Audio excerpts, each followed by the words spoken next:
Welcome back to the 15-minute study break podcast when the study break never actually lasts 15 minutes. I'm today's host, Jack. I'm Ivan. And I'm Zach.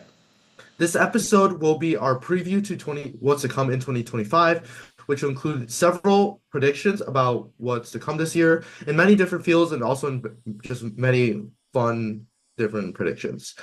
And already, like by the time we're recording this, and maybe by the time it's released, it's already in the latter half of January. So we're already like a little bit kind of past that early 2025 stage. Donald Trump's already president by the time we're recording this. So just like a quick introduction, like we always do this at the beginning of every podcast. So what's popping in everyone's lives? Cool. I guess I'll start first. I didn't really do much over break. Went out to eat a couple of times, obviously. Um, and then holidays. My family probably. I mean, Jack would probably be the same, but like we don't really do like Christmas. Maybe just eat a little bit, but like Chinese New Year, which is literally I think this week or next week, end of January. Well, Lunar New Year, it's gonna be huge, right? No, I So think it's this weekend actually. this, yeah, it's like end of January. I should probably get on top of that, but yeah. So like our families will probably actually do more traditional stuff for Lunar New Year as compared to like at New Year's and Christmas. So yeah, looking forward to that. And then back to school happened. First day of school was today for me. Um, really hectic. Never seen this many people on campus ever. Went to the gym. We were talking a little bit before recording, but I was saying when I typically go to the gym in the morning before classes, typically nobody there, right?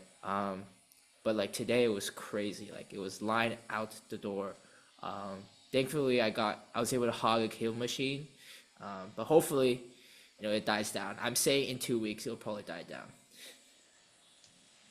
Yeah, pretty much the same thing for me. I guess I traveled a bit more. I went to Virginia to see my family there, see my girlfriend in Virginia, and that was amazing. We got like half a foot of snow, 6, 7 inches of snow.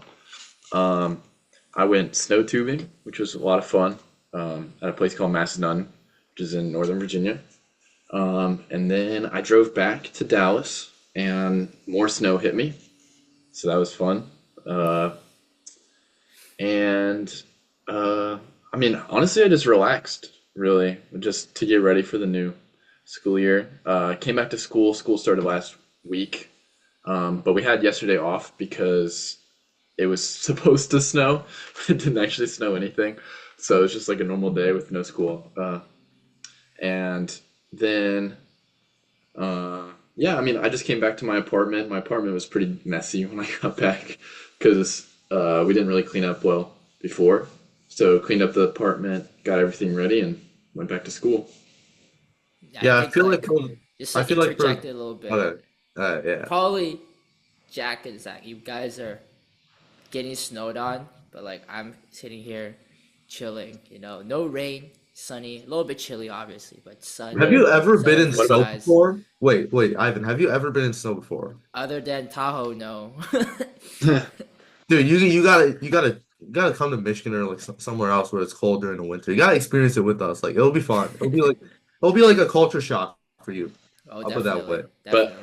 Ivan, what about like, I mean, I haven't ever experienced this, so I think we're about even with like fires and stuff like that. Like, Oh, does that affect that's you in your school? that's SoCal, so like that's pretty far away. I mean, Well, like yeah. typically the smoke doesn't come up here, but I do remember like probably 10 years ago at this point, like there was a huge fire in SoCal, and then the smoke traveled up to NorCal, and then we had like a couple weeks just in smoke. It was horrible. Uh, but so far nothing. Yeah. Well, Do you that's all good to hear remember? that's good to hear that you're doing okay. Obviously, for anyone watching, potentially from LA, like prayers to everyone involved in the fires. Obviously, this fire is officially, I think, I actually pretty quickly overtook the previous fire as the most destructive. I remember just seeing the pictures of when I my childhood when I went to like the Malibu area and like just thinking, seeing the pictures and seeing that all of that's gone. Like That's Yeah, yeah. that just blows my mind. And like Malibu is also like one of the most like attractive like touristy spots in LA for that to get like almost like totally burned down is like Hmm. very sad sight to see. So Yeah, personally, I know a couple of friends from Berkeley who were in the evacuation zones, and thank goodness they actually evacuated. And I don't believe um, their houses were actually in danger, but it's kind of a scary thought that people close to you could be in such danger. have they actually found out like what caused it yet? I don't think so. I think people are stinking gas and electric again. I mean, that's pretty likely from the history of California fires. Maybe it's like I don't know. Maybe it's like the dry winds and like weather related. I Yeah, don't I know. mean something had to spark it, right? Yeah, So true. I think a lot of people are zoning in on like gas and electric companies down there. I mean do have a history with not keeping up with their maintenance and causing fires like a couple of years ago. So like people are zoning in on that. And also just like one thing to mention, also like just before like the fires or just like within the past year 2024, like there are several companies like State Farm, like several insurance companies that like removed coverage just because Oh they yeah. thought like the fire risk was gonna be like super high. And obviously now that puts several of the homeowners in like a really bad situation because if their houses were actually burned down, they wouldn't have the insurance to cover it and really build it back up. So I really feel like sorry for those people that lost their insurance a year before and now they actually lost their home now. So now they're pretty much having nothing, which is like crazy to think about. And plus Mm-hmm. this like whole like fire is just like affecting so many like different like neighborhoods and also like so many different like people across like various income classes. It's like could the fire is affecting people that are not as well off, but also affecting some of the people with the high spending power in the nation, which is honestly crazy to think about and just prayers to everyone involved. Um, now Yeah, Ivan and because Zach have obviously talked about like what they did over break. I haven't talked about what I've done over break. I feel like the main theme for everyone was either relaxation or they were gonna go travel with their family. I was just like Ivan and Zach. I just went home, relaxed, just went to see my friends and didn't do that much else. I had hot pot dinners and like big dinners with my family. Whenever there was a holiday, which was like Christmas and New Year's Day. And then I actually went back for MLK weekend and we celebrated a week early Chinese New Year by with hot pot and then like doing like a Chinese New Year themed Lego set. And that was pretty fun.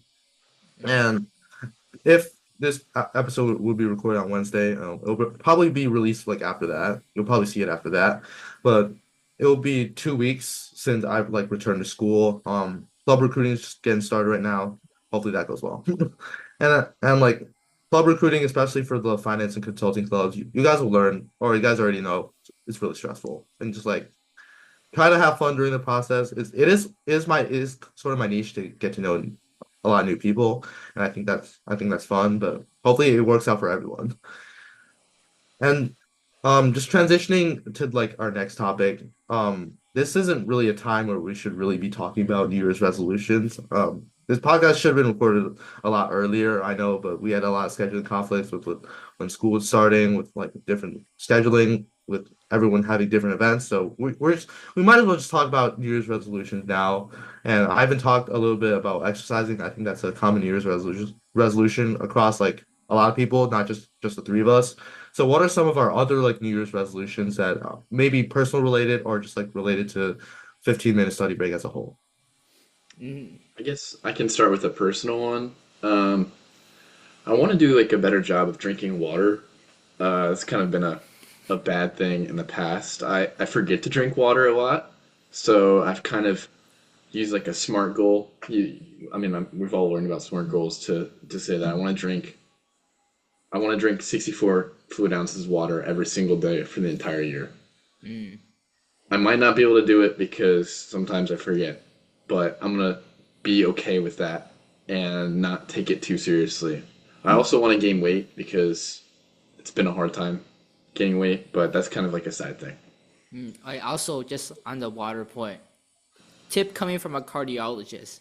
That's what my cardiologist I'm really close with tells her patients is that want to drink more water, just put like cups of water in the fridge, and then make sure you finish every single one of them by the end of the day. So like it's like a quantifiable market. Instead of be like, oh yeah, I drank a lot of water, but you actually didn't, right? There's no actual measurement. Unless you have those like big water bottles, right? That's something else. But yeah, just keep quantifiable measures. Yeah. Yeah, I use like this is probably not good. Please don't cancel me. But I use like plastic water bottles. I like plastic water bottles a lot because of that reason. I can tell, okay, each one is 16 fluid ounces, so I can just drink multiple. It's probably not the best, but it helps me a lot. I mean, So I do that too. But like also like a lot of my friends have been like kind of roasting me a little bit, and they're like, "Oh, the school provides free water. There's like water fountains nearby in your residence halls." That's true, but also I have to walk 2 minutes every time I want to drink water, if that was Oh the man. case, and I don't want to do. And I don't know why the water fountain's so far from my dorm. I don't know why, and that's pretty much my motive behind using like plastic water bottles. I don't know what the water like situation's like for you I guys. think But we all maybe you just guys need should. to like invest in like a huge jug of water and then just sit there at a water fountain for like 10 minutes. You get like water for an entire day. Loki, Loki, what if you just like buy a jug and then like once you run out and then you go back, refill it, and then keeps going Yeah, on. Like exactly, that might exactly. be that might be just right, you know? Yeah, I my water system, like, I have like a filter thing. Like I basically have to like refill it with tap water, and it filters it, and then I replace it maybe twice a day, which is not so bad. But that's maybe you guys can look into that. is it Um, a it's like a Brita filter? I think it's like a Chinese brand. Okay, okay. I think mine Honestly, is better. I think Good mine to is see where your loyalties lie. like Brita filters, I used Brita filters before. I think we like my family decided like we did use Brita filters, but then we changed like the Kirkland brand, which is probably the same, honestly. But like I think it's like replacing the filter. It kind of gets like tedious, even though you do like twice a year. We always forget to. So we got these like it's like more digitalized, so like you can actually tell like when you need to replace everything, which is nice. Before the Brita filter is like the water feels off, so I'm gonna replace the filter. Moving on to my New Year's resolutions, I actually forgot that these were a thing, but I know a lot of college bro, kids. my man Ivan, he quit before you it started. Exactly. Like We're gonna mention that there's Quitters Day. It was January 10th. We're recording yeah, way after I the feel like especially for college kids, it's less New Year's resolution, but more like new semester resolutions. yeah. Or like That's new true. quarter resolutions. Be like, okay, new quarter, new semester, new me, right? Like I'm gonna show up to all my classes on time. I'm not gonna sleep in. I'm gonna eat healthy. I'm gonna go to the gym, right? I'm gonna take notes in class. Dude, I cannot imagine what people in the quarter system are going through. Like they end in like June. Like Yeah. this is like totally thrown off like schedule Mm-mm-mm. too. Like anyone who's on like semester system, like their internships like start like in May or Yeah. like I don't know what the schedule is like. But if you end in June, that just really throws you off. And I bet everyone that's doing the quarter system like really hates it. And How also True. like they also like start in like September and like they really can only hang out with people that are also in the quarter system because all the semester kids are back in their schools. So like if they Yeah. want to hang how out with the semester kids, you just go to the schools and hang out with them. Like how I many feel universities are quarter system? I feel like the it's ones not. I can think of are UCLA, U Chicago, Northwestern, and Stanford, but there's definitely more. I don't know which ones are. There's definitely a lot. All the UCs are quarter system except for Berkeley and Merced. So you got away with that one. Yeah, Yeah, and it is. Stanford obviously is quarter system. So like basically all of California is a on quarters. What's up with California? Is it just like more academically rigorous or what's going on? But like I think for quarters it's just like the pace is more manageable because like instead of spending an entire year on a certain class, you spend 2/3 of a year, which so it's like more flexible, right? So like for Gen Chem, a lot of quarter system will do 2 quarters, But semester it's either 1 or 2 semesters, which is a huge difference. But 2 quarters is like a nice middle ground, right? Yeah, Um, 2 quarters is a nice middle ground. Of course, it's like a little bit more stressful if you squeeze all the content in 1 quarter, which I know some schools do. I can't name off the top of my head, but like I know some yeah, schools do that, and that like super stressful. I think Like it just gives flexibility to like academics wise. You also just do you spend more time in school or no? I don't think you do, right? Time in school is still the same. nah, I It's think just different period. yeah, different. Yeah, so it's just I think it's just more of a pacing issue, honestly. Um, it's not a significant difference from my experience. True. So, um, Yeah, I haven't already kind of touched on my main New Year's resolution, which is get a better diet and like try to go out to eat a little bit more. Like my dining hall food, I don't know if I mentioned this on the podcast, but my dining hall food is pretty awful. I'm not gonna lie. Like, Michigan dining hall food, like just a warning for anyone who's looking to come to Michigan. If you do actually end up at Michigan, you'd probably be better off like eating out. Of course, that costs a lot of money, so maybe try to eat less if you're trying to lose weight. That might be a good strat to combine it with. So just my goal is just to eat healthier, maybe eat a little bit mhm, more fruits, like put more apples and bananas into my diet and yeah. be healthier. Try and also like try new things. Like before I came to college, I am a picky eater. I'm still a picky eater. Everyone knows that. And I'm just trying to like diversify my diet a little bit more so I can eat healthier and live longer. I feel like New Year's resolution is kind of a bad thing because like I started going to the gym maybe like middle of the fall semester. Like I was like, okay, I should hit the gym, and I decided tomorrow I'm gonna do that. I'm not gonna like wait until the next semester to happen to start doing that, right? Like if you want to make the change, make it right now, right? And that's I think that's also like when you make a change, find a friend who will do it with you. Like one of the main Mm, reasons why I'm still going to the gym in the early mornings is because my friend's also going with me. So like I'm like thinking like I shouldn't disappoint my friend, right? He's going to the gym at 7. If I don't wake up, I'm kind of disappointing him, right? So that's also like one of the motivators when I get up so early in the morning. Like, oh, I shouldn't, I shouldn't disappoint my friend. I shouldn't keep him waiting. So that's also one of the main motivators. I think just get your friends on board as well. Yeah, Will great play a suggestion. big part. yeah. Having an accountability partner is amazing for absolutely like anything. Like, I mean, not to get dark, but that's why they have like the alcoholics. They have the AA. That's the whole point of the AA is to have an accountability or I think alcoholics accountability is just a anonymous. very important thing once you like try to like go Yeah. through the goal because honestly, if you're not like 100% locked in on your goal, there's a 99% chance of you losing that goal. Like and that kind of ties into why a lot of people quit on like January 10th or Quitter's Day. Like it's hard to have a habit like stand like that long for like 10 days, especially when you're starting anew in a new year. And if there's like one thing that you want to do that throws everything off, let's say, oh, I want to do this habit, I want to do it do it in the morning. But then like what if your friend like plans like an all day trip to like downtown Chicago or like a downtown city and then you don't have time to do that? Like Hmm. that could throw your whole schedule off like completely. Like what if it's on like January 7th that happens? And then after that, January 8th, 9th, 10th, you're not able to do that. That's when you and then January 10th just happens. You quit before Quitter's Day. So like Exactly. just That's Yeah. true. I having mean, accountability and like what you do like it's hard to have accountability by yourself unless you're 100% locked in. You're always like reminding yourself of doing that thing, so definitely Hmm. having some sort of accountability measure by like tracking your progress through like some like sort of app or having a friend or multiple friends Yeah. or multiple like I guess like also people that you look up to, like maybe your parents or like your friends that are already like in like upper like Hmm.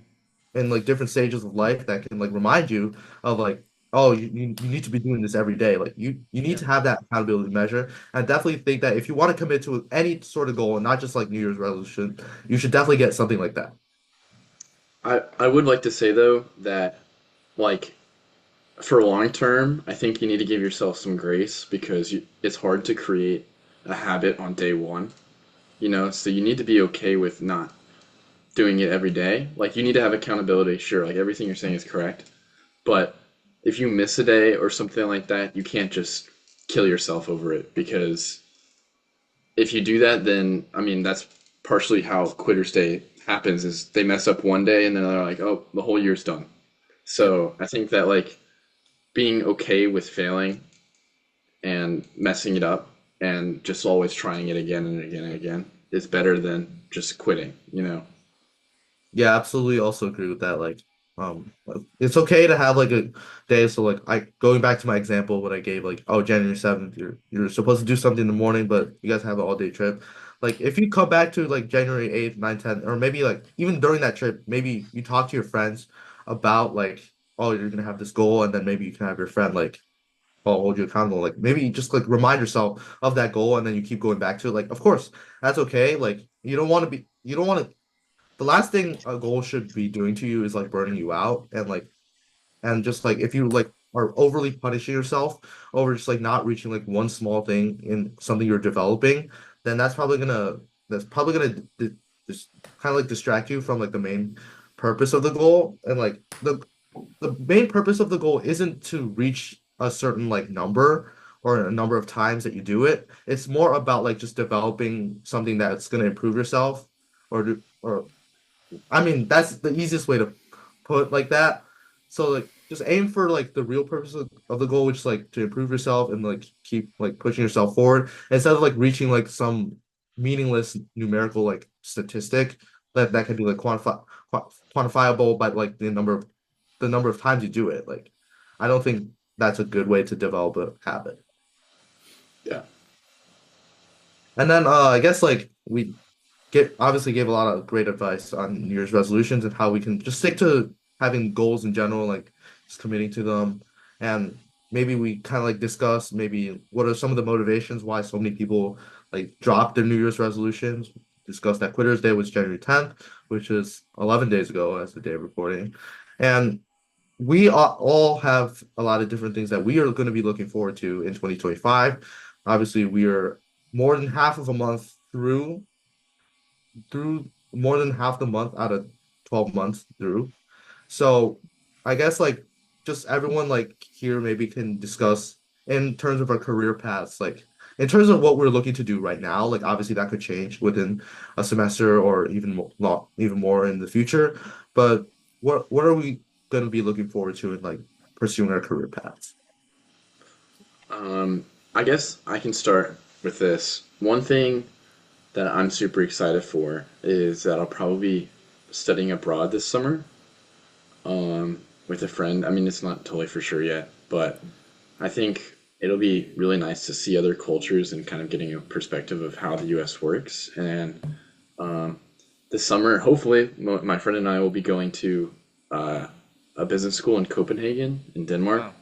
It'll be really interesting to see um, just like a new perspective of how business works, because business works way differently in Europe than it does here in the US. So that'll be really interesting to get a take on that.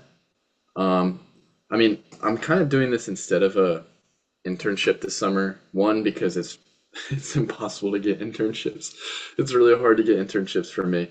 Um, I mean, I applied to like a ton of different places. It just didn't work out. So I'm gonna do this and kind of broaden my horizons a little bit.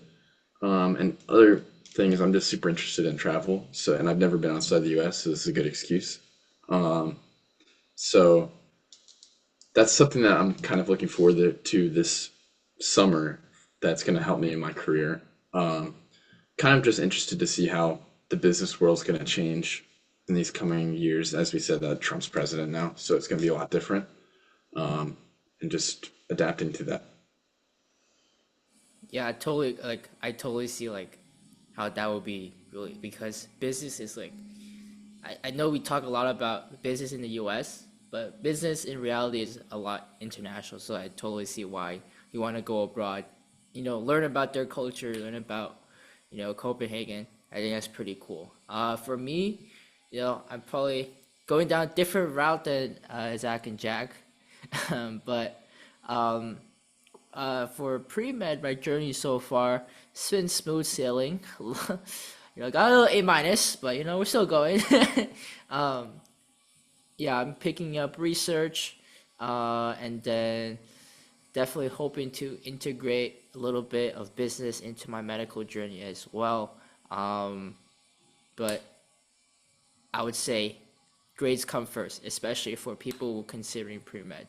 You know, I feel like a lot of people get caught up with like, oh, I'm doing this really cool thing, like it takes up 15 hours of a day, and then your grades tank, and then your grades tank, you're over, your career's over. So grades number one, especially for pre-meds. So feel like for our audience is that, you know, a lot of things may be very enticing, like maybe for high school, pro like DECA or uh, other business competitions. But if your grades slip, that's the first thing people are looking at, right? Not your fancy stuff you're doing outside. So I think that will probably be my focus this year, keeping my grades up and then seeing my extent to do other stuff while also, you know, focusing on school. I feel like it's like kind of weird that you say that like in high school, obviously we need to balance like having like top grades and getting trying to get that 4.0 GPA or trying to get as close to that as possible while also finding like maintaining our extracurricular life and like and that was obviously super draining for us and in college I feel like depending on what you go to it just totally becomes like a different thing and for me business and like I think hopefully Zach would agree with me on this but like for pre-med at least grades are like number one and it's still a priority for me and for other people that are trying to go into what I'm going to. And I'm trying to currently I'm thinking about doing investment banking. That could change within the next semester. I'm always keeping my mind open to different opportunities. Um, but I'm I'm finding that some of the more learning that you're doing towards your career paths, for me, comes through your extracurricular environment. And that's why so many of the clubs here are so competitive because so many people want to join an environment where they can learn alongside a lot of people that are also interested in the same thing. And the most important thing about that is also talking to alumni that have already gone through the process and they know what it's about. And that's not something you can do really easily if you're going to such a big like a big public school with like 8,000 people in like your graduating class and just finding other people that are more experienced than you and are willing to help out because everyone has their own like friend circle that they always like provide like I guess like resources to or just like hang out with and just having a great like resource like outside of like I guess your normal friend group, which can actually help you with like career stuff, and that's basically what clubs give you. And there's a huge educational aspect about the clubs that they they basically teach you not just like technicals, but also like soft skills like interviewing and like maybe how to like cold email, which is like a very important thing when coming to networking. And for me, just like and for me and like for a lot of people that are also in Ross or are pursuing this investment banking or like even consulting perspective, I think the I think the priority is more of that extracurricular environment and like doing clubs and seeing what you can contribute to clubs or getting that leadership. And that's interesting because that's like kind of different from pre-med and also kind of different from our high school experience. And so I'm not trying to say that grades aren't important. Like there's a certain threshold that I know Mhm. for investment banking that like I feel your like grade what has you're to be saying is at. that like once you reach like a certain GPA, after that's kind of the same, right? I think it's around like 3.8, 3.7. Once you hit that, it's kind of like everything above is the same. So like you probably shouldn't waste your effort maintaining a 4.0 when you can put that effort somewhere into like leadership or consulting or something like that. I It's think like that's what you're trying to diminishing say. it's Yeah, like yeah, diminishing exactly. returns with like how much you're studying. So like if you know you can study enough to get like a certain grade, like an A or an A minus, and then you know that by the end of that your GPA will be good enough to be like for like recruiters to like I guess like pass a requirement, then you should be then in my eyes that you should be focusing more like on the extracurricular environment if Hmm. you are trying to do what I'm trying to do. And like Yeah. that's very different for like a lot of different fields. I don't know how it's like for like computer science. I know a lot I of think people. computer science and engineering is really similar, but their GPA threshold is lower. Like for Berkeley, it's like if you hit 3.5, anything above is kind of like really not worth it. But also, Um, isn't computer science like that much harder and in college compared to like yeah, whatever it's high school? harder. It's harder, so it's really hard getting at 3.5. But if you try and maintain a 4.0, you're not able to do internships, right? Like internships start really early, and you're kind of doing a lot too, right? And people are doing internships simultaneously to school, so it's kind Yeah. of impossible to get a 4.0 while also, actually being productive at your internship, right? And a lot of people are like saying that like, oh, some of these clubs that you're applying to, on top of like everything like educational, there's also social aspects. So you always get to like hang out with people. And that's also one of the big differentiators of like club recruiting. But also at the end of the day, all the work you're spending in the club is equal to like a 3 or 4 credit class. That's just the educational part. The social part is like something completely to side. You have to set aside time for that as well. So just having like I guess like don't I wouldn't consider it in terms of a class, but if you were to quantify it, it would be in terms like a 3 4 credit class. If you have that on top of all the classes that you are taking, then like it comes a little bit hard to like time manage. But out of all of those like credits that you're taking, which ones are going to be the most beneficial to like what you're going to do in the future, and like what is going to like mean more? For me, it'd probably be like the club stuff that are like the time I spend with those clubs are probably gonna be more valuable than the time like I spent in the classroom like learning. Like that it's different for like different like whatever you're trying to go into, but I think that's the case for me. I might be totally wrong.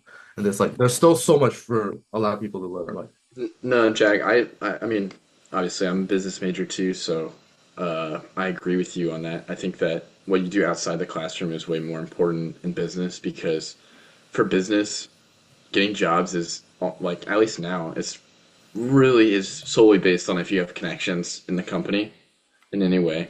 I wouldn't say, I mean, obviously you need to have talent and you need to have your own ability, but getting your foot in the door is the connection. So, and you don't get that from class usually as much. Kind of depends on the class, but and I think that the reason why it's so much more GPA heavy for Ivan and like engineering and stuff like that is that they usually like GPA matters for going to like a grad school or something like that along the lines. And business, you don't necessarily go to a grad school all the time. You'll get picked up, at least for finance, you'll get picked up and and then you'll work for a couple of years and then maybe you'll go back. You don't have to like it's not necessarily like that important for business. So I think that uh, it's more about the connections that you make within the clubs and the time that you put in the clubs. I was curious though, Jack, how many credit hours are you taking right now? I am currently I think I'm taking like 16.5. Okay, that's interesting. Yeah, I'm taking 14. So Wait, so that's like each credit is equivalent to how many hours? an hour. I have no idea what how It's a credit hour, so it's like it's supposed to be like 14 technically. Also, because I don't know, I was thinking like for me, 4 credits equals around 12 hours of work per week. That's what they're saying. That's what my college says. So, Wait, maybe it's different then, because well, I'm thinking of like it. Yeah, but how many hours are you in the classroom? in the classroom, Yeah, like do you think it's like 4 hours a week? 6 hours. Okay, never mind. Ours is like it's like a normal class is 3 credit hours, and you're in the class for like 3 hours a week. Ah, So I that think that's the same here, except we also have like a discussion section that's like an hour long. So that kind of explains why we have the fourth credit, and that's probably why the class is like 4 credit hours. oh, this really? discussion. At Berkeley, it's the credits are given off based on how much time you spend on the course overall throughout the week. Although it's pretty inaccurate because I remember Chem Lab was 2 units, 2 credits, and the actual Chem class was 4. And I swear I was spending more time on the lab than the actual Chem class. Yeah. I mean, Anyways, every school works differently. Like I didn't I thought credits were just like credits. Like I didn't know that meant anything or like compared to like hours in a different way. But that's like something new I learned today. So that's pretty interesting. All right, so let's get into like our predictions portion. This is gonna be fun. And hopefully, if we're watching this by the end of the year, hopefully these will not get clipped and these won't these won't be just like keep horrible, track. horrible predictions. Like, okay, we'll find a way to keep track. But okay, Like a bingo card. let's start with what do you guys think is gonna be one of the biggest business winners this year? Business winners for me, I think it will definitely market wise, probably like uh, drill like natural oil companies and drilling because you know Trump is in and then like he said in the speech, it's like drill baby drill or something. I think that was the quote. So there's not going to be a lot of resistance to just companies just going drilling and mining for black gold, what they call it, right? Um, so I think those that market would definitely proliferate a lot, and especially with Trump pulling U.S. out of like major worldwide organizations trying to like combat. I think it was WHO, the health organization, and I forgot the Paris climate. The Paris Paris, climate, yeah. yeah, he's pulling us out as well, right? So I think it's just like a bit going away, even though I personally definitely don't agree with it. But like business wise, just from a purely subjective point of view, objective point of view, energy sector is going to be huge.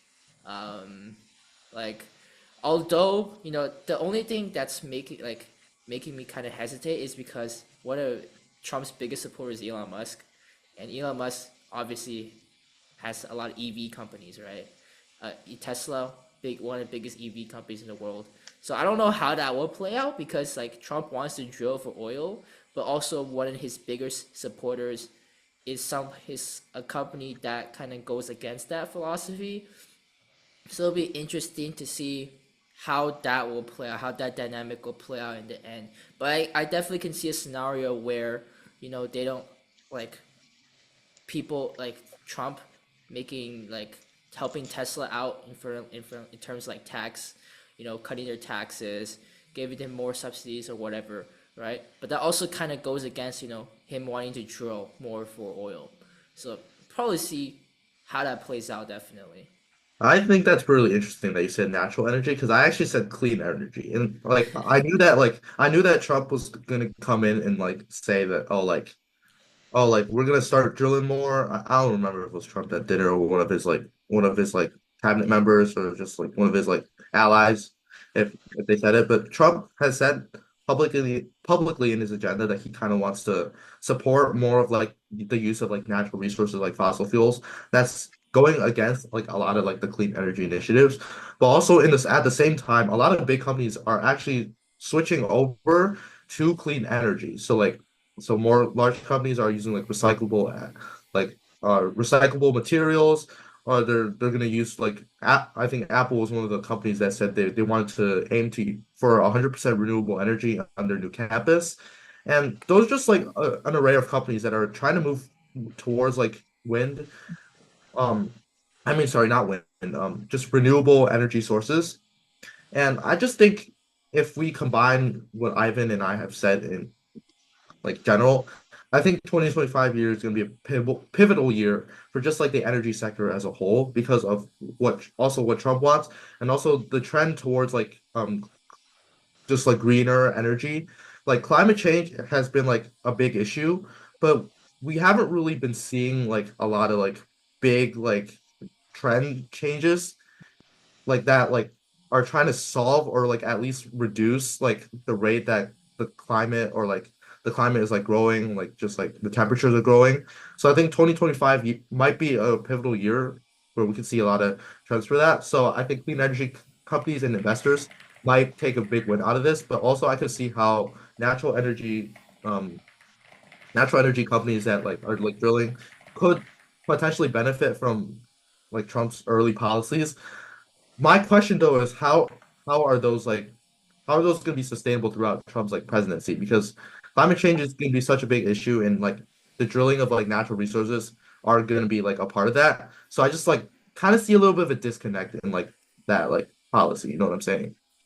Um, yeah, I mean, I think I agree more on Ivan's side. I think that I put for my biggest loser is going to be 100% electric vehicle companies, and I think Tesla might maybe like move away from it and try to go to something else. I know they have a lot of like infrastructure for it, but people just don't want EVs as much anymore. Uh, and rightfully so. I'm in the camp that they kind of suck. The place where it's at is like it's a hybrid, like maybe a plug-in hybrid or more. just normal hybrid cars that get like 50 miles to the gallon of gas. Like that's a lot cheaper for people. I think there's I'm trying to think. Oh yeah, the new Honda Accord 25 Honda Accord gets 56 gallons to miles per gallon, and the total cost of gas per year like supposed to be is $800, which is like really cheap. And I think that people are going to move towards that because other things are so expensive, especially with like tariffs and stuff like that. That's going to happen under Trump, um, which makes me think that biggest winner for me is going to be something that like in the long term it's going to be like American companies because people are going to buy more American stuff after, but everything's going to get more expensive. But then like after a bit, is people are going to buy more American stuff and it'll get cheaper. That's his like philosophy and thought. So if that does come true, I think that they're going to be um, one of the biggest winners. I think it's kind of like a toss up of if that's actually going to happen or not. But I actually think that like your thing is like a little bit of a safe bet because like Trump is like a agenda is obviously supporting a lot of like American companies. He wants American businesses to like dominate the market or just like anyone he collaborates with. I think that's also been like a staple of the Republican agenda as a whole, like since before Trump's agenda. And like I mean, Trump's a businessman, so like he obviously wants like American businesses to succeed. So I kind of see how like Zach, you're saying like, oh, American businesses are going to be like the biggest winners. I honestly thought that was a safe bet. I went for something more interesting, like clean energy. I just also want to mention, like you said, EV companies are like the biggest like loser. I think that could be only a case in America because like in China, I don't know if Ivan, you've been in China, but literally everyone uses an EV Yeah, there. yeah, I agree. So like, but do you know why they all use EVs?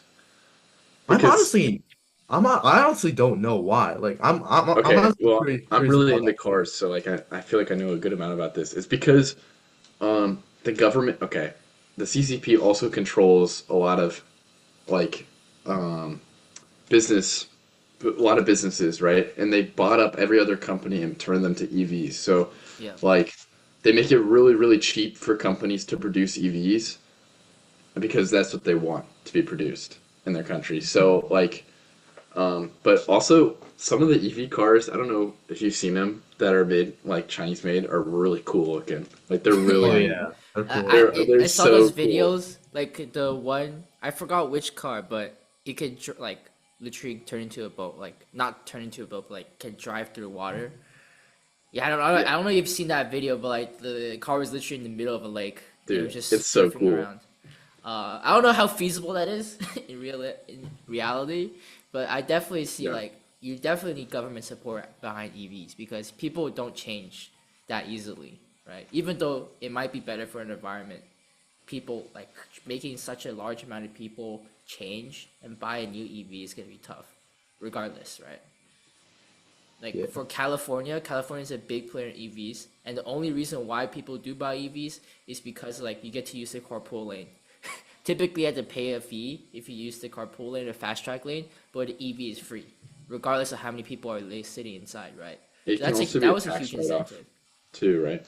Sorry, That what did you like say? you get there's government incentives for like taxes and stuff like Yeah, that if you use exactly. an Yeah, EV exactly right. rather So than like, but now Trump is saying that trying to get rid of that, right?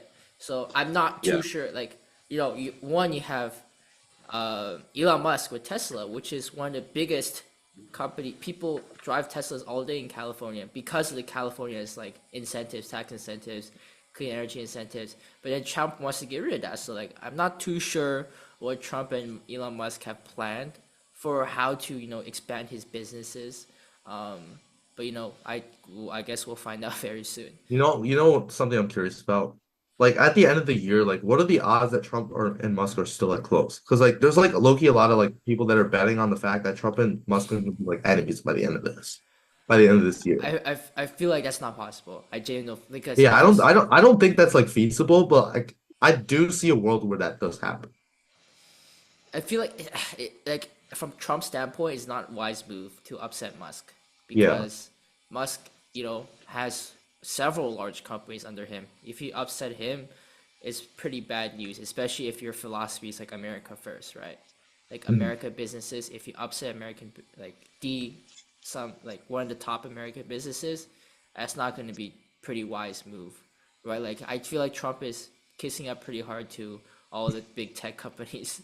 Uh, I realize I'm treading into kind of like bad, choppy waters right now, but I don't feel like this is gonna happen. There. So Ivan, what's your biggest like business loser? Like Zach, we've already said Yeah, Zach. We've I already would. heard Zach said Yeah, AUVs. I would say definitely medical companies. I don't know if you heard from RFK. I don't know what's gonna go on with like all that stuff, but a lot of people. I've been like quite inside the research world for a pretty long time because pre med gotta do research, right? And then a lot of labs are already like trying to cut costs because they're predicting that there's going to be less grant money, especially by the NIH, and other different federal grants that they typically give for like drug discovery, clinical trials, etc. They're already predicting a cut in that, and especially for I don't know if you guys know, but MSTP program, which is you get an MD and a PhD, so it's both a medical degree and an academic degree in like engineering or clinical design, whatever, right? Those programs are also you know like recently NYU, one of the biggest med schools out there, one of the top programs, they cut their entire MSTP program, their MD PhD program. Every single admission got rescinded because there's a bunch of rumors going around. I haven't checked back on it, but the top rumor was they didn't renew their grant, and the grant is what they keeps that program running. And like medicine, the money's got to come from somewhere. Medicine is one of the fields where R&D costs are huge, right? Especially in drug discovery. Like there's only like 1 in 100,000 candidates that actually produces an effect. But like that's in mice or apes. You don't know if it actually translates to humans, right? So that chances are very low. So R&D costs are super high for at least the pharmaceuticals or anything, right? And even if they do have a beneficial effect, you don't know if they will have an adverse effect with other medication or have a long-term effect, a negative effect, right? So R&D costs are huge, and but especially with what Trump is going to do with whatever in the government cutting grants, scientific grants, RFK coming in being like I think it's pretty anti-vax as well, right? Um, like the medical field isn't looking too great, especially with our shortage of doctors, shortage of medical supplies, and that recent medical insurance drama. The entire medical field doesn't look too great right now. Yeah, that's very interesting. Like I'm obviously not very versed to talk about. I'm not as versed to talk about the medical field as Ivan is. He's going to pre-med, so he definitely knows more about it. But definitely just like I'm because like what I'm thinking of when I think the medicine industry is right now, because like there's like disease outbreaks going out right now, and like it's just not that like a lot of people around me are getting sick, but also like there's like is it like bird flu or something that's going around? Yep. So like I think people are like trying to develop like vaccines for that, and like that'll be definitely something very interesting to watch into like the new year. And obviously R&D costs are very high for that, so it'll be interesting to see what happens with that in the future. Hopefully, it doesn't become another pandemic like COVID did. But I don't want to call it early, so Knock on wood, man. Come on. all right.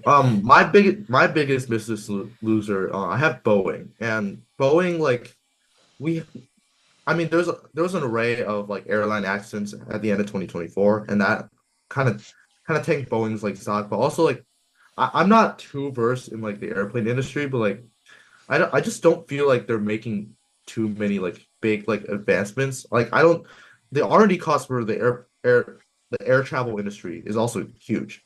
Like it takes a huge amount of like R&D to develop a potentially new aircraft model and just developing the engines that run that model. And as we've seen with Boeing in like several of the past few years, like there's been a lot of like reliability issues with some of their most like the models that they have been developing. And just like any accident that relates to like a Boeing airline or like a functional issue, and that leads to like big news in the depth, like big depth in the news, that's gonna take Boeing stock.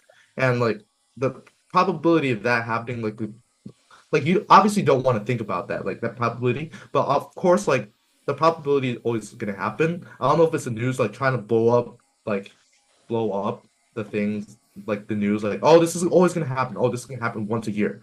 Like the probability of that happening on any of your flights is very, very low. But if it does happen and it's because of like a Boeing aircraft, then they're gonna tank. And just since they're not really making too much progress in what they do, and that there's always been some sort of a bubble around their reliability, I think that Boeing is probably going to be one of the biggest losers over the next year. It has already been one of the biggest losers throughout since the 2020s even started, or like in the past like 5 years or something like Yeah. that. And I You think it will got continue to. yeah. I feel like you do make good points about Boeing. But I wanted to say like the airplane manufacturer is a pretty big pretty big, like you have just like two or three big companies, like namely Boeing and Airbus. Those are two the biggest, right? And you have a couple of other companies that I can't really name off the top of my head, but making like smaller planes. But I feel like Boeing kind of has a shield, right? The amount of the amount of technical whatever happens to Boeing, it's not going to just disappear like that because most of the U.S. aircraft specifically rely on Boeing, and a lot of the freight that's going around rely on Boeing as well. Like especially the Boeing 747, and then their new configurations actually the 787 is hailed to be one of the best, and there's a lot of people who want to buy it, right? But I do want to say R&D cost is also huge in aircraft manufacturing, right? You spend a lot of time making an aircraft. It has to be safe, right? That takes a lot of time and money. But once he comes out, it has to be useful, right? It has to have a niche in the market, like the A380. I know everybody knows about the A380, made big waves, but it was a economical flop, right? It's useless. It's actually a useless aircraft. That's why it didn't sell. Even though people were like, "Oh my God, so cool! It's the biggest aircraft." It was a total loss for Airbus. So like same with medicine, I feel like Boeing, it's like a really hit or miss. But I feel like Boeing does have kind of a shield because of how much air companies around the world rely on Boeing. It's not gonna just disappear in a day. I mean, Boeing's been a big company in like this industry for a very, very long time. Yep. It's been like been a big like reliable face, and this airline industry, like air travel industry, obviously has extremely, extremely high barriers of entry. So like I heard like a lot of airlines are trying to do like hydrogen planes, but that just producing one engine or one plane at current prices is like $1 billion, and no company would ever like try to attempt that unless there's an easier way to produce hydrogen. So I, of course, I agree with that. Like I do agree that Boeing does have like a little bit of a shield, but there are a lot of risk factors involved with like Boeing, and like of course like one of their engines, like as Ivan discussed, is is starting to become more relatively successful, but also there's still like a lot of reliability issues from other previous engines that people are using that are like continuing onwards. And then like now let's transition a little bit to maybe a little bit of what we think is going to happen in like technology. So what do we think are some like new advancements that are going to happen, like AI and this, and like what companies are going to benefit from that? I Um, guess it, you got it, I Ivan. yeah. Well, Nvidia just came out with their 50 series. Um, and I don't know about it. So far, the stuff I've seen is like Nvidia kind of hyping it up a lot. But it's actually like a lot of like AI extrapolation, which isn't technically like actually a hardware development. Um, so people have mixed reactions to the 50 series. Um, so Nvidia, but Nvidia being Nvidia, it's gonna be still one of the most dominant companies. But I feel like AI is kind of getting to a stage where like it's kind of getting scary and ethical concern now. Like I don't know if you guys have used like those image generator models. Like Instagram has a few you can just mess around with, but they're getting like really good, like kind of scarily good. Um, and in Photoshop, I've messed around with that as well. and it's really good. Like obviously, it's not great to a point like it's like perfect, but like it's getting pretty damn close. Um, and at that point, it's just kind of a more ethical concern. Like, where are they sourcing this information? How are they training this data? Right? Are they training with data that is not they're not supposed to use? And that's ethical dilemma. I think that's coming up more now. Like, it's kind of doing more harm than good at this stage. Obviously there's still the future, right? It's still a very big buzzword to a lot of like VC, private equity, like AI this big data, machine learning. But it's kind of, to me at least, it's getting to a point where people are using AI to, you know, unethically boost performance. Like as what I mentioned before, Nvidia, they're using AI to artificially boost performance, and it's not strict hardware actual development, right? So I don't know. That's just my 2 cents. Yeah, I mean, like in terms of AI and stuff like that, to be honest, I'm not very well versed in it. Uh, it's it's definitely like an interesting topic, and I can see how it gets scary. I think that it's gonna make it a lot harder for people to get entry level jobs at companies. Like it's gonna be a lot harder, especially like in like a business company, to like start at the bottom and work your way up. Like you're gonna have to come in with skills already. You know what I mean? It's gonna be harder to get analysts and stuff like that, like an analyst position, and then become like full time. Because a lot of the times the things that you're doing in an internship or something like that can just be done by AI. So I think that it's just going to make the workforce, it's going to be a lot harder on a lot of people to get jobs, and people are going to be stressed out, and then unemployment's probably going to go up. I don't think that's going to happen like this year. I think it's going to be something that happens slowly, and then it'll catch people off guard, really. But I think that it's something to watch out for.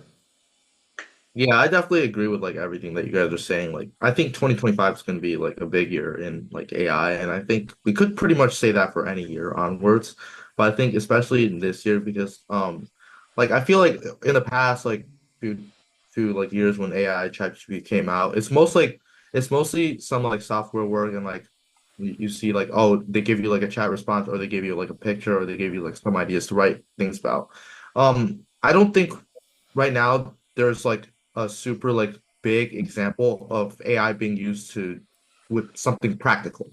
Yeah, and I think something that could become a big trend this year and could start this year maybe and could get big this year, but maybe like not like to like this peak, obviously. I think robotics and AI, just like that mix, could be something that really starts off this year and could be like the start to seeing oh AI can be incorporated into like the workforce or something like that in a very practical way, as well as what AI is already doing in terms of chatbots and like image generations. And I also definitely agree with Ivan that there's definitely some ethical issues that will need to start being addressed this year, especially as AI is like sourcing data or like wherever they're getting their data, are they being sourced in ethical ways or they're not allowed to use that data. I think this could be a year where I don't know what Trump's stance on AI is. I probably need to do more research on that. But I think there is some universe where at the end of the year, Trump is like, going to be forced to make some sort of action relating to AI just to like protect like I guess internet safety if it does get to that point. I don't know if it'll get to that point in 2025, but I feel like in the future it's definitely going to get to that point. And I think a make or break company that may have a big year this year or go completely bust this year is AMD. AMD is a big competitor to Nvidia. It's also a GPU producing company. Um, it produced a Ryzen 9000 gaming chip in the past year in 2024. It was very hyped up by the gaming community in AMD, but ended up being a disappointment. And as a result, like AMD stock price is like super down right now. I think it was like 200 by the end of by like around like January, February, or March last year, but now it's like down to 120, so it's been down like quite a bit. So and then they're obviously developing new chips as well, like the MI 325X, which increases AI performance significantly compared to like some of its competitor chips. However, I do see a universe where that like kind of flops. So if that does well, AMD stock price is gonna go up, and it could be a good investment. A lot of people are considering AMD as a value investment right now, just because of how good the AI, how good the AI, how good and robust the AI industry is right now. But there is a world where Broadcom or some other company catches up to AMD if their new chip flops and becomes the compa new like number two to NVIDIA. So I think this next chip release for AMD will be a make or break. And just that kind of ties into my thought in general that this year will be a make or break for AMD. So if it has success and has very high demand for its new chips, then this will be very successful, and AMD will probably have a resurgence for like I guess like the disappointing last half of the year that they had. But if their if their new release flops like the Ryzen 9000 kind of did, then there is a world where Broadcom becomes the new number two NVIDIA. That's just like my thought for the sector. So now let's move on to some more fun predictions. This is going to get a little juicy. I will say that. So the first fun prediction we have is who's winning the Super Bowl? Kansas City. They always win. Dude, it's so stupid, but it's always them. And I'm so mad because I watched the Ravens Bills game and that was the dumbest game. Mark Andrews with the drop at the end. Like, come on, man. Oh, dude. Have Also, you seen like, like the stuff that they've been saying about him on Twitter? It's like he's become like a hashtag. dude. Okay, And wait. I You don't want to say remember the talk anything at the silly big? coming, but Wait, Zach. Do you remember? Did any of you guys like do fantasy football or no, like? So I should. Mark Andrews was low key like selling at the beginning of the year. Like everyone was like saying, "Oh, why is he rostered?" Like he was getting like 3 points per game for like a top three like tight end. Yeah. And at the end, like he started playing better and started getting more fantasy points for I guess the people that did play. But now that like a lot of people are like putting this loss on Mark Andrews just because of the drop at the end. But I don't really think that the drop at the end is like completely like I think there could be other things that like decided the outcome of the game. Like obviously the drop was a big part, like Yeah. it's been a game time job. But also Lamar Jackson had two turnovers. And Also, our kicker kind of sold a little bit. I think he missed. He didn't do very good. was it Justin? Justin Tucker? Yeah. I He think hasn't been no. doing very good this season. So And Tucker it's has just had a down year this year, 100%. I mean, he's been there for absolute ages, so it might be time. But I like him a lot.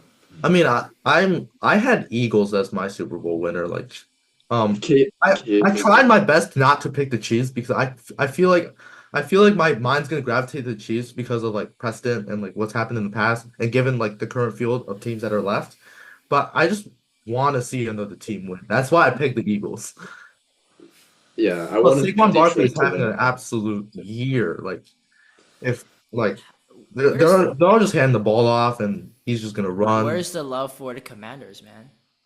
Come on, Well, okay, dude, I love Jane go for Daniels. the Don't get me underdog. wrong.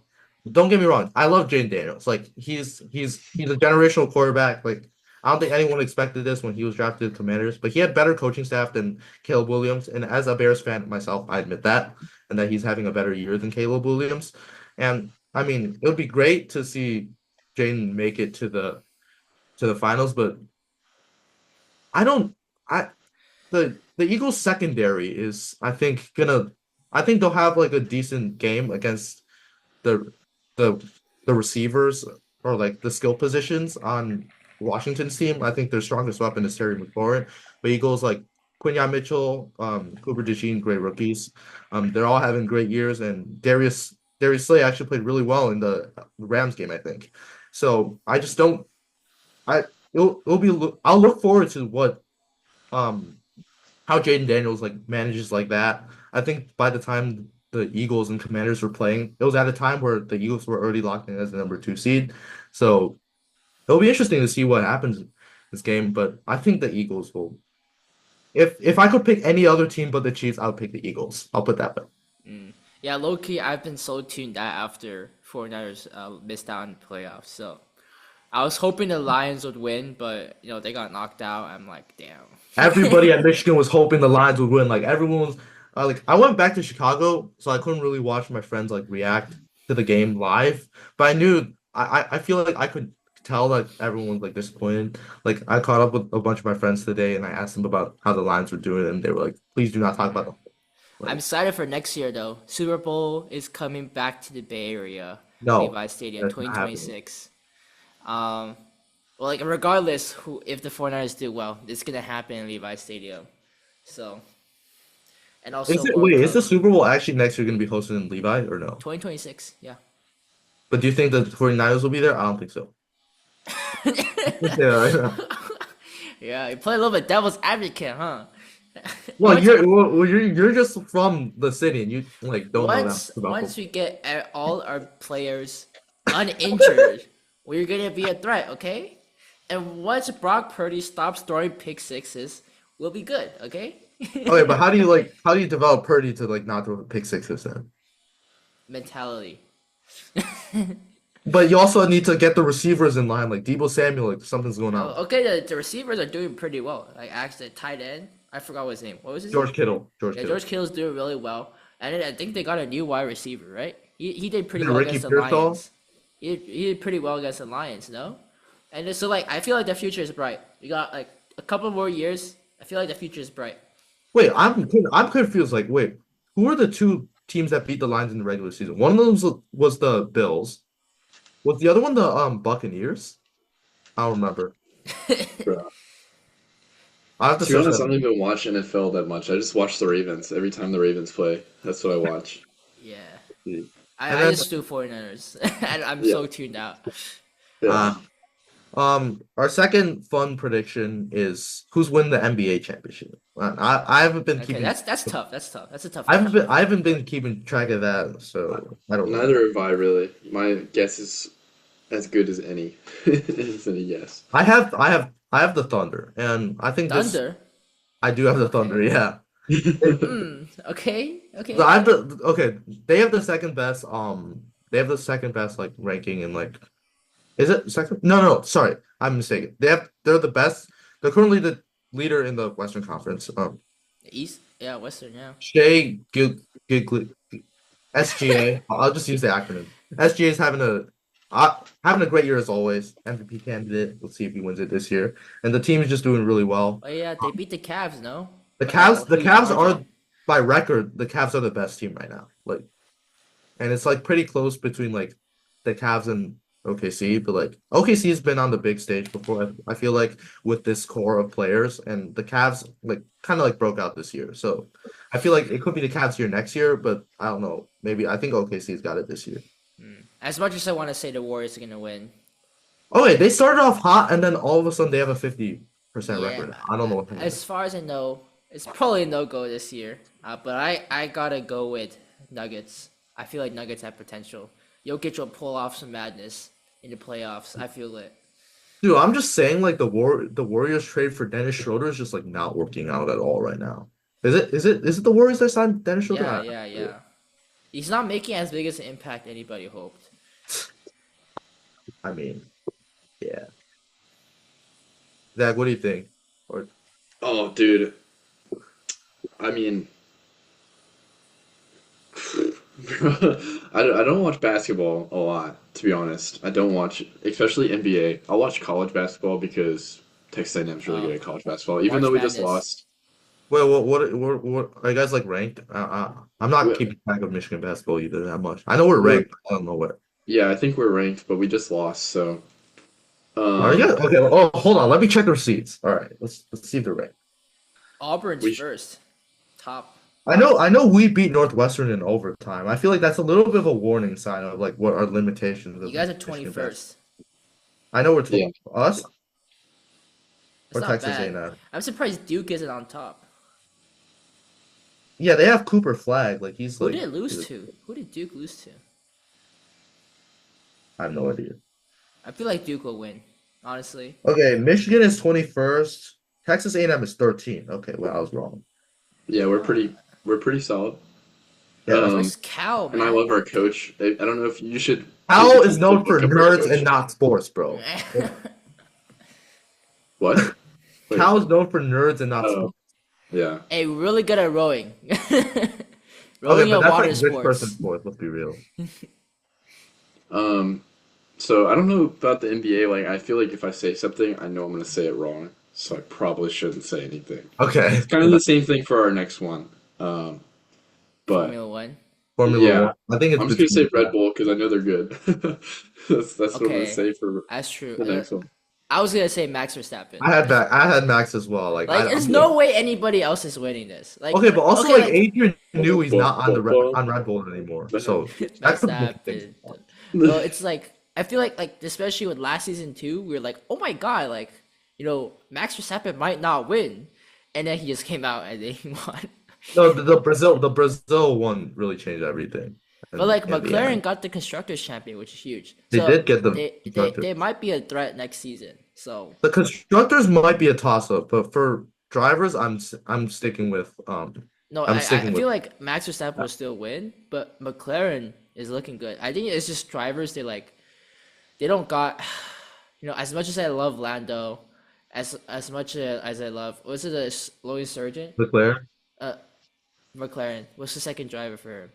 Piastri. Oscar Piastri, right? As much as I love those two, they don't got the same energy as Max Verstappen. Like Max Verstappen's a born Okay, racer. but I don't also know what to like say. for constructors, like I don't know how good Liam Lawson's gonna be in the Red Bull car. Like, Who cares about the Red Bull second car when you got Max Verstappen in the seat? okay, but I feel like this year, in the past year, clearly proved that he can't do it himself. Like he has to have a second man. Like Paris had a down year, and that's kind of why that kind of cost Red Bull the constructors. Yeah, I mean, yeah, but constructors, like Okay, they Paris don't really crashed have. the car too much during qualifying, so like that's kind of Yeah, why. Formula One is like this entire whole thing where like people don't race to win; they just race to race. I feel like yeah, It would because be like nice if it would they be nice don't if Owen on this. Like, because they don't win a lot of money winning. They don't get a lot of money winning. Like they probably spend more each year to act than win. So they just race for their pure racing. yeah. I got the next fun predictions. We got Grammy winner. Grammy. I I'm think not versed in music. I'm gonna say I looked them up briefly before. I think Sabrina Carpenter is gonna win. Oh no, that's I come on, had man. I had Sabrina Carpenter written down as well. But who Yeah, I won the mean she's Grammys last just year? too big.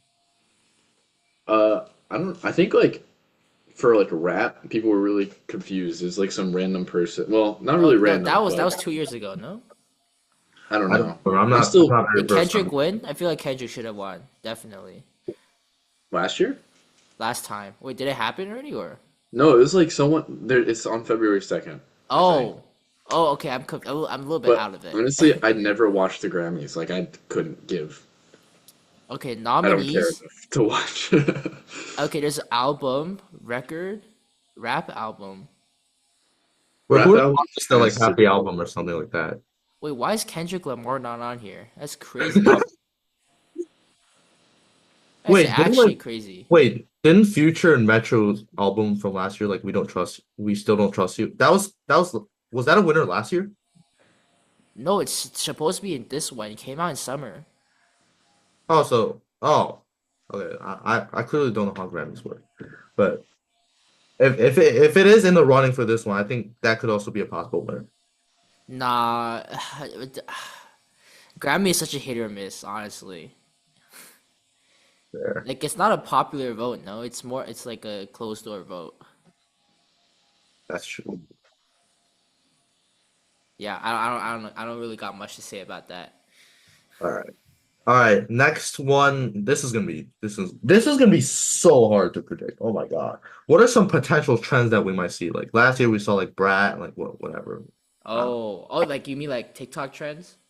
or just like anything in general. Like like a decade ago or something, we had like fidget spinners. Like I those mean are like we got Chop Chin. uh, what else I don't is know. it? This is so Aya hard to Bra. predict. I think Aya Bra. speed's gonna be a thing still. Speed's He's always speed's gonna been a be thing. The yeah streamer is definitely gonna be huge. yeah. I mean, I don't know. I feel like it's kind of like a lot of the stuff I see on my page is like a lot of like the Asian stereotypical like Jason Derulo, a lot of that stuff No, from like nah. What is that place? Crap, what is it called? Now I'm blanking. What is it? I'm not too well versed in like. Seaside, right? Yeah, Seaside Bakery. That's like Dude, the. I'm totally like not in like the universe. Like I found out who Keshu was like 3 months ago. You just need to be California. California is dominated by Fair. Asian stereotypes. Like you can actually like see like people say stereotype like You can tell. You can it's tell. actually a thing. Like I'm genuinely not joking. Like some people just fit exactly like the stereotype 100%.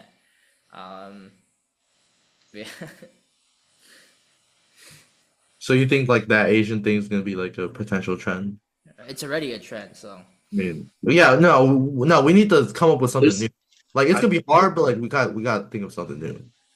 I don't think there is anything, bro. it's I really like hard to predict. There's gonna be yeah, something every year. Let's be real. Like there's gonna be yeah, something but every year. who would have predicted fidget spinners? Who would have predicted all that? I mean, like I feel like that's why it's a trend. It's like no one predicted it. It's really hard to predict trends. I mean, that's like everyone. That's like people's job. Okay, but Predict. if we do actually Okay, predict something, this is gonna go fucking viral. So like, we were here first. I don't know. I Just like really, flip a dude. coin and guess. Just Yeah. like I pick don't know. something random, completely I random. feel I like feel like poker's gonna still be very popular. pokers are no. Dude, Let's poker's been see. popular since like it came out.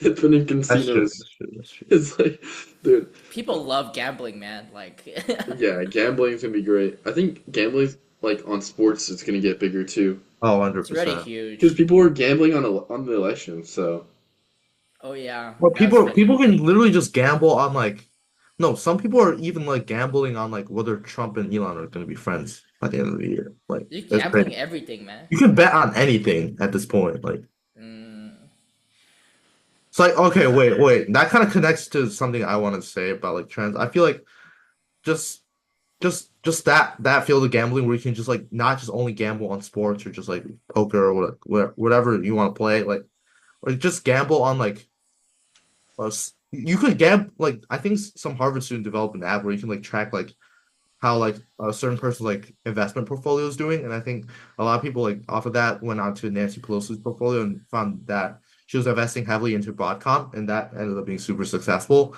So I think just investing on something that's not, I mean, sorry, gambling on something that's not sports or like it's like something that you wouldn't usually gamble on. You know what I'm trying to say? Like, so you wouldn't like gamble on sports, gamble on like election, like. just like I was like mentally preparing for you to say the most out of pocket thing, but like just gambling on everyday actions.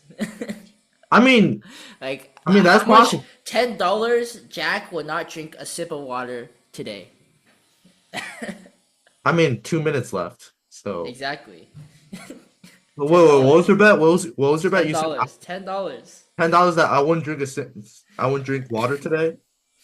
Okay, you can't. You No, no, can't. no, no, no. Repeat that. Repeat that. Repeat That's that. rigging the bet, man. I'm Come not on. rigging the bet. No, no, no. The money line. The You're money rigging the line's already bet. up there. No. Scrap. Oh God, that was funny as hell. Flag on the play. Flag on the play.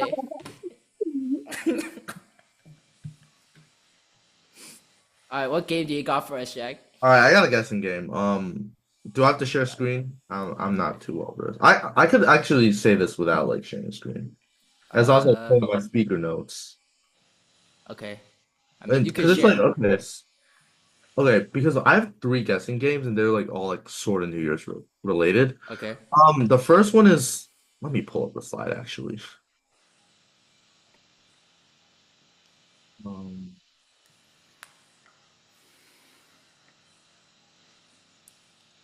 okay. All right. I'm probably not going to share screen today, but my first guessing. Okay, there's three guessing questions here. Just preface out there. That's how our guessing game works now. So we each come up with whoever the hostess comes up with three questions. They're usually more like guessing based. So like it's a bit of a more fair playing field. And it's like sort of dependent on like guessing skills. And then just whoever gets the most out of those three will be host on the next episode.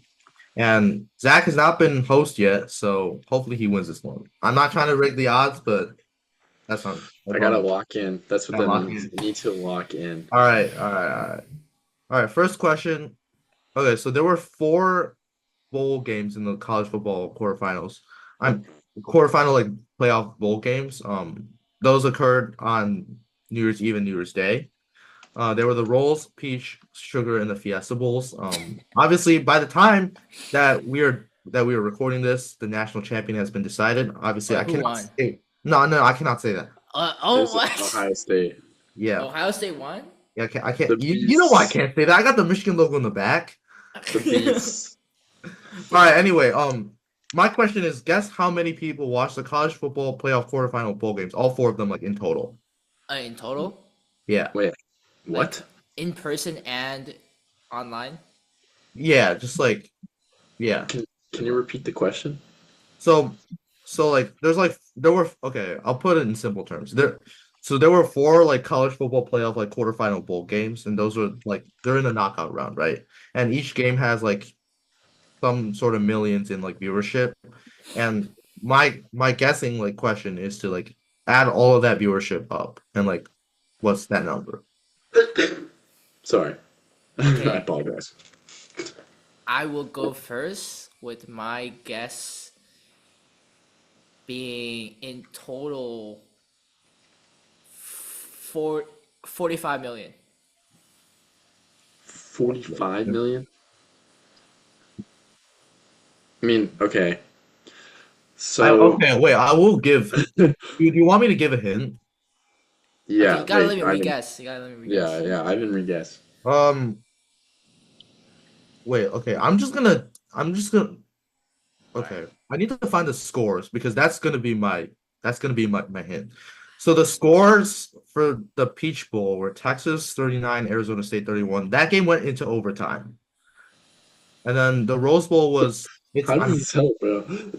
I mean, I'm just giving you like context. Like it went to overtime. That meant it's a good game. So a lot of people watched it. Yeah, Uh, the second was the Rose Bowl. A lot of people watched the Rose Bowl, and it was a all-time matchup. Ended up being a little bit of a blowout with Ohio State and Oregon. The Fiesta Bowl was Penn State, Boise State. I didn't watch that game. I don't know who watched that game. And then the Sugar Bowl was delayed by a day of the New Orleans shootings. That one was between Notre Dame and Georgia. I dude, must stay. I must stay at 45. I must stay at I 45 million. think, okay, there's like 300, 400 million people in the US, right? I mean, no one outside the US really cares about college football. So, A lot of people in college football, a lot of people really care about like college football for some reason. I'm gonna Outside say, US? I'm gonna say total across all four, I'm gonna say, I'm gonna say 80 mil. You say 80 mil, Yeah. and then Wow. Ivan, you were 45 mil, right? Yeah. The answer was 68 mil. Wait, who's closer? That's I straight So down the I, middle. I think I I think think I'm closer. No, I'm closer. I no Zach's closer because he had 80 mil, right? And then you had 45, and the answer was 68. Oh All well, right, I my can't do math. okay. So it looks like Zach's Give me a point. has a Okay. first point on the board. He's on the board. On the board. Come on, come on. Dude, Let's lock in, lock your in. I hint mean, you was can't so win bad, everything. dude. That was not helpful at all, man. You gotta step it up. All right, my fault, my fault. Okay, I don't really have a hint for the second one. The context of my second one is Chicago has like a big like Christmas trend. And a lot of people come to visit every year. It's called Chris Kindle Market. I don't know if you've really heard of Chris Kindle Market, knowing that you guys are not from like Chicago area, but there's a lot of people that like visit Chicago over that time period, and Christina Mark has contributed to Chicago's reputation of being one of the best Christmas cities to visit. So my question is, on average, how many people visit Chicago's Christina Market every year? What? Okay. Am I going first? Yeah, Zach, you gotta go first. All right. Each year, Um, I was looking surprised when I got this number. It's not as high as I thought it would. Okay. well, okay, it's one Okay. market. I'm gonna say 1.5 million. people. Is that a lot? I don't know if that's a lot. Actually, don't tell me All that. right, I'll I think can't give a about hint on this one. I don't have a hint for this one. Okay, it. okay. I I'm gonna guess no concept of people. 1.6 million. Oh my goodness. Ooh, we're playing that game. All Dude, right. you're mean, bro. 5 for 5. I get. I have actual guess. I got the answer I have is approximately 1.1 mil. Oh, Okay, wait, I was actually close though.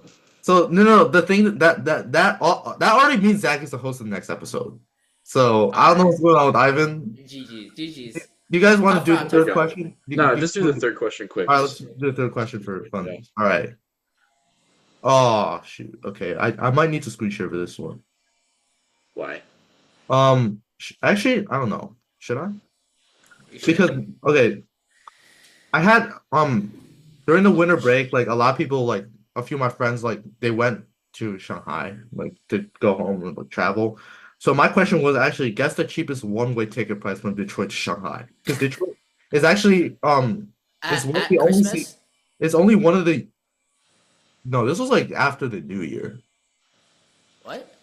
No, I found this like after the New Year, so it's not during Christmas. What are the price? When did you find the prices? Uh, this was for a trip on January 10th, I think. Is it round trip? One way. Well, okay. Let's see how much I it was I'm gonna gonna costs give to it more defect. context. Let me see how much it costs to defect. I think it's gonna be uh 2000. Is that I'm all? a s- Dude, I Okay, mean, to I've be never been fair, outside it's the not US. peak season. It's not peak season. Yes, it's like a little bit after peak season. Yeah, People are 2000. coming back instead of going to China. I would say probably low end of 1,000, probably 1,100. Really? To go all the way to China from Detroit? Yeah, because it's One not peak way? season. Okay. Okay, you're gonna know that better than me, but I'm saying 2000. All right, the answer I have is 860, 860.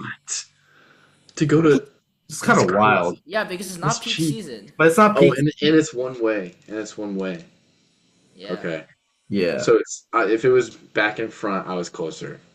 Like back yeah. and If it was back in front, you'd definitely be closer. Okay, okay. That's I should have thought about that, yeah. No, but during peak season, the prices actually are crazy. Like, And also, like Detroit is like one of the for some reason Detroit is like only one of the only cities that has like offers like a direct to Shanghai flight.